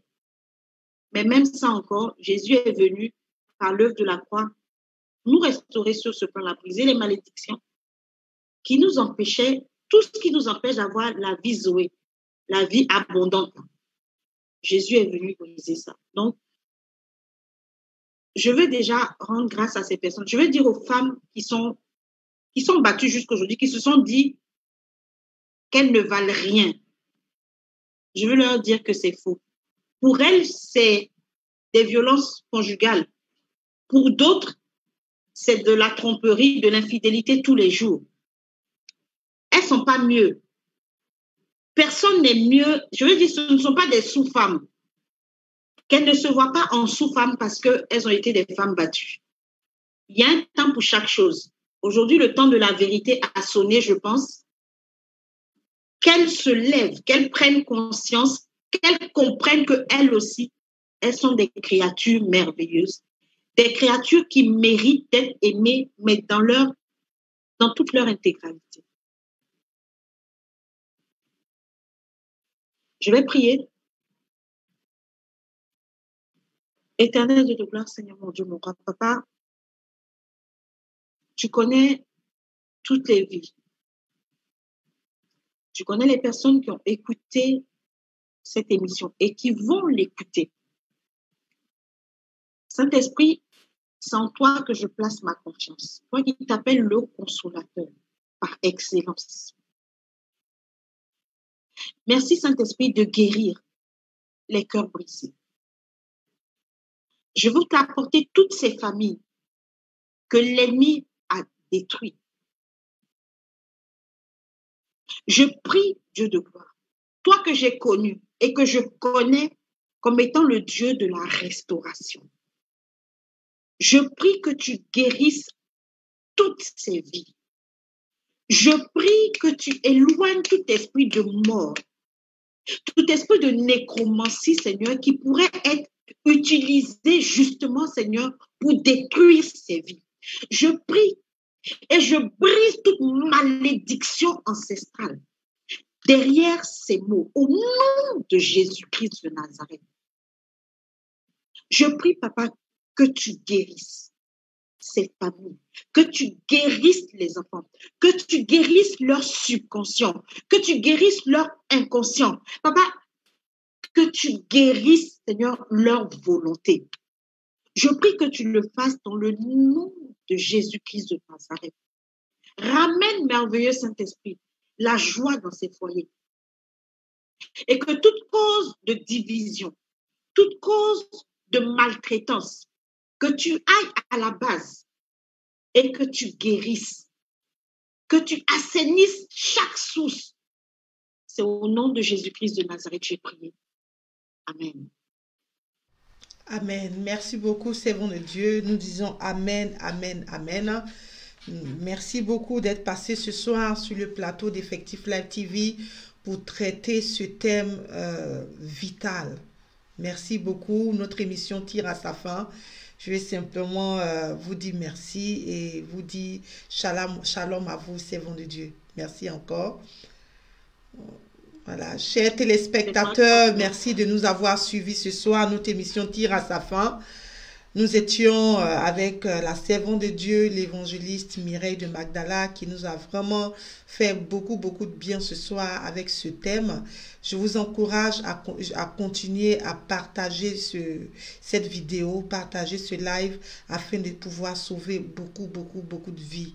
Voilà, donc nous nous retrouverons ce lundi par la grâce de Dieu dans le cadre de notre émission « Et si on en parlait ?» Continuez de partager, continuez de vous abonner à cette chaîne Effectif Live TV. Que le Seigneur vous bénisse tous, que Dieu vous bénisse. Merci de nous avoir suivis. Voilà, servant de Dieu, si vous pouvez juste dire shalom à nos téléspectateurs. Shalom, shalom. Il est presque 23 heures chez nous, donc 21 heures à Abidjan, je ne sais pas pour les autres, 20, je ne sais plus trop. 22 heures à Londres. 22 heures à Londres. Je prie que la paix vraiment qui surpasse toute autre chose soit le partage de vous tous. et que l'amour de Christ remplisse vos vies et que vous deveniez des témoignages vivants de Christ. Shalom dans vos maisons, shalom dans vos vies, shalom dans vos activités. Que Dieu bénisse l'œuvre de vos mains et que toute frustration, parce que quelquefois ce sont des frustrations internes, que toute blessure cachée, je prie vraiment que toutes les blessures cachées qui vous poussent à avoir ce genre d'attitude ou bien à subir, que ces blessures-là soient guéries. Au nom de Jésus. Merci à Effective Life TV. Je prie que, servant de Dieu, je te remercie de m'avoir donné l'occasion de m'avoir invité sur ton plateau et puis de partager ce thème-là. Et je prie que il y ait de plus en plus, que l'audimat augmente pour Effective Life TV et que des conversions par les émissions se multiplient et que les gens sachent que Jésus est Seigneur. Qu'ils ont une solution, qu'ils ont une personne qui, elle, est la solution. Il n'y a rien qu'elle ne puisse gérer. Ce n'est pas une affaire de religion, c'est une affaire de rencontre avec quelqu'un qui s'appelle Jésus. Je pense que quand on le rencontre vraiment, il y a des choses qui sont... La force qu'on n'avait pas pour certaines choses, on a cette force-là. Cette force, ça nous est communiquée pour prendre certaines décisions, pour ce qui était normal. On avait tellement l'habitude pour qu'on se rende compte que ce n'est pas normal. On a tout à gagner, en fait, à s'accrocher à Jésus-Christ de Nazareth.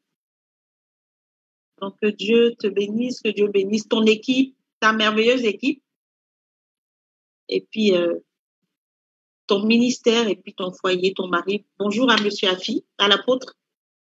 Donc, Amen. Merci beaucoup, servant de Dieu. Donc, shalom, shalom à tous. Shalom.